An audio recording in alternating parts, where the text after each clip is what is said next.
એક સંત કહે છે, પારસના પ્રતાપથી જો કંચન બને તલવાર, ત્રણ અવગુણ એના કોઈ દી ના મટે પછી માર ધારને આકાર. વાણીનું જો મંથન થાય ને તો વાણી સમજાય.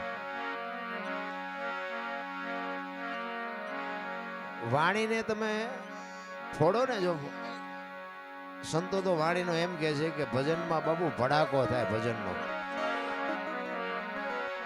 માર ધારને આકાર, લોઢાને પારસમાં રેડો ને એટલે હોનું થઈ જાય એવું કે છે. પણ માણાને પારસમાં રેડો તો માણા થોડો થઈ જાય. માણાને માણા બનાવવો હોય તો શું કરવું પડે? એટલે એક સંત કહે છે વાણીમાં, જ્ઞાન છોડી લે કોઈ જો હાથમાં, સદગુરુ બને જો સોના,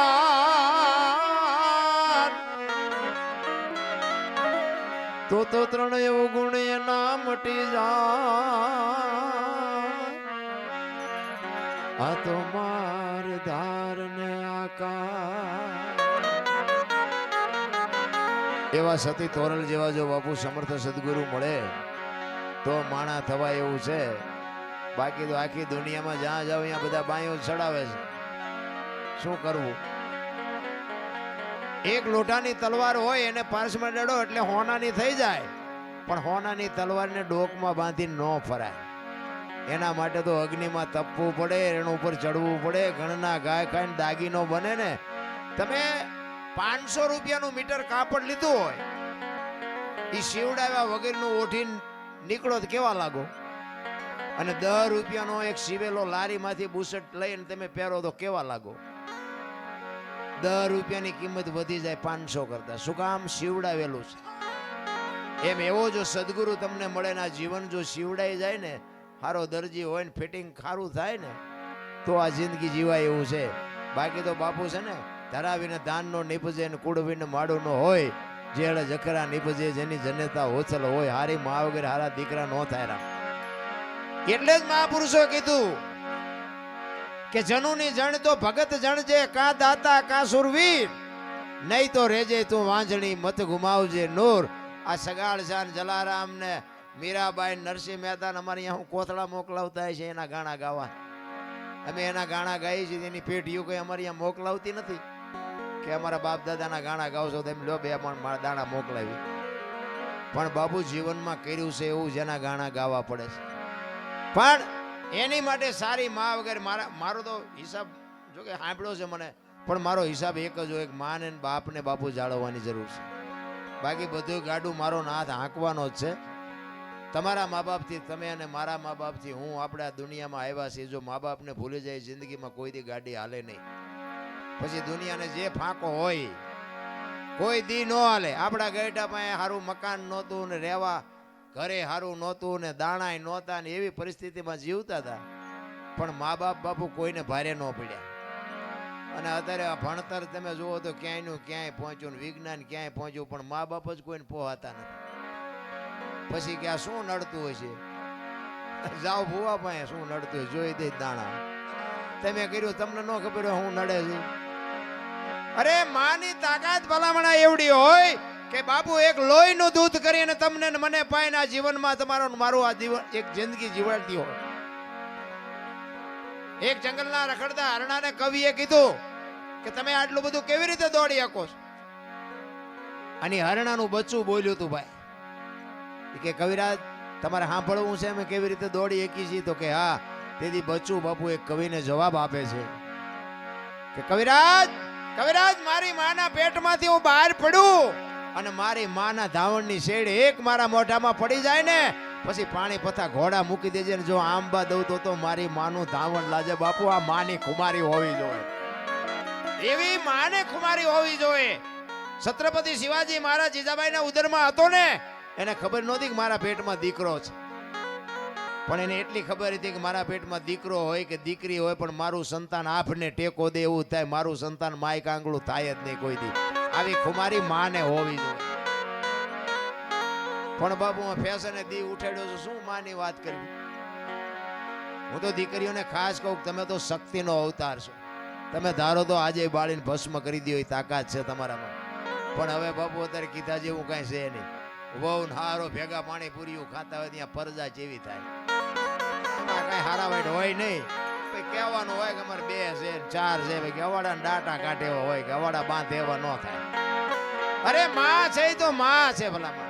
મોઢે બોલું માં હાથે નાનપણ સાંભળે મલક બધાની મજા પછી કડવી લાગે કાગડા. બાપુ માના જીવનમાંથી કઈક બાપુ સંતાનને ઘોડિયામાંથી જ બાપુ એને બધું આપી દે. અને તમારી મારી બાપુ છે ને શરૂઆતમાં તૈયારી હોય ને છેલ્લે તૈયારી હોય, આપણને પરવાહ નથી. તમારો જન્મ થયા પહેલા બાપુ દૂધની વ્યવસ્થા કરે અને માએ ખોયા કરી રાખ્યા હોય ને ઘોડિયું હોય ને ગોદડા હોય ને બધું હોય. તમે આવ્યા પહેલા બધી તૈયારી હોય અને જેથી જવાનું હોય ને તેથી તૈયારી જ હોય. લાકડા તૈયાર હોય ને ઉપાડનારા તૈયાર હોય ને હળગાવનારા તૈયાર હોય ને ઘોંકા મારનારા તૈયાર હોય. તા પહેલી ને છેલ્લી 2 તૈયારી છે તો એટલી તૈયારી નહીં કરી રાખી હોય. પણ આ હું આવ્યું ને, હું બાળકને બાપુ ખબર ન હોય કે મારું ઘર છે કે મારી માં છે કે મારા રૂપિયા છે. એને ખબર ન હોય નાગ નીકળ્યો હોય તો ચાલે. પણ હું જયારે થાય ને થોડીક ભાન આવે ને પછી એમ કે મારું ઘર ના મારી માન મારા રૂપિયા ને મારી વાડી ને મારું ખેતર ને પછી મારું થવા માંડે. નકર માણસ જન્મે તે દીએ બાપુ છે ને કોઈ નામ નથી લખાવી શકતું, મરે પછી કોઈ નામ કમીએ નથી કરાવી શકતું. આપણે આપણું નામ જો લખાવીએ ન હકતા હોય ને ભૂહાવીએ ન હકતા હોય તો આપણે બીજું શું કરી શકવાના હતા. માં છે તો માં છે ભલા. એક માનો પ્રસંગ, એક પુરુષોત્તમ બાપુ એક વાણીમાં એવું લખે છે કે મારી માં તો મારી માં છે.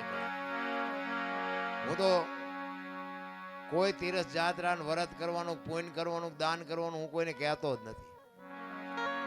બધે હિલોળા મારે છે, કોઈને ઘટતું નથી. આપણે કોઈને કઈ દીધા જેવું જ નથી. માને ને બાપ ને બેન હાસવું બસ. બાકી તો છે ને મંદિરમાં મૂક્યાનો માર્ગ નથી. જ્યાં છે અહીંયા આપણે દેતા હોય અહીંયા દેજો, મારો વાંધો નથી. પણ મા બાપ ને ચૂકીને જો દેવા જાઓ ને તો બાપુ ચોપડે નહીં સડે લખી લેજો. માના ને બાપના કાળજા ઠારો બાપુ જિંદગીમાં બધું સારું જ થાય. ધંધો સારો થાય, છોકરા સારા થાય, તમારું જીવન સારું હાલશે, નિરોગી રહે. પણ મા બાપને બાપુ ચૂક્યા એટલા જિંદગીમાં બાપુ કોઈ એક મા બાપના આશીર્વાદ છે ને વિધિના ચકડા ફેરવી નાખે ભલા. અને મા અને બાપ છે ને આખી દુનિયામાં મારો દીકરો સુખી થાય, મારા દીકરાનો વ્યવહાર સારો હાલે, મારા દીકરાનું ગાડું વ્યવસ્થિત હાલે, એવી અંતરથી જો કોઈ ચિંતા કરતું હોય ને તો તમારા મા બાપ બાકી આખી દુનિયામાં કોઈ રાજી નથી. લખવું હોય તો લખી લેજો. હગો ભાઈ રાજી નથી બાપુ. તમે આગળ નીકળો એમાં હગો ભાઈ રાજી નથી. અંતરની જો વેદના હોય તો એક માની ને બાપની જ છે, બાકી કોઈની છે જ નહીં. બાકી આખી દુનિયા સ્વાર્થી છે, લોહીની હગી છે. હું તો પ્રોગ્રામમાં જાઉં અહીંયા હું તો કહું કે અમે ગઈ એકી છે એટલે બોલાવો છો, બાકી અમે થાકશું તેથી તમે નથી બોલાવાના.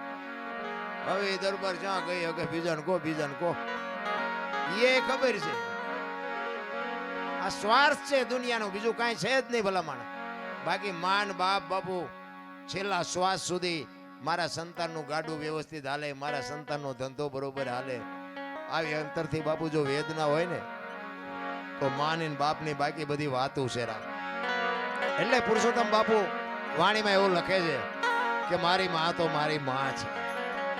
અને બાપુ જે સંતો થઈ ગયા ને બાપુ, મા બાપને કોઈ દુખી કર્યા જ નથી. ખાવા હતું કે નહોતું ભૂખ્યા રહીને પણ મા બાપને જાળવા છે. એટલે પુરુષોત્તમ કહે છે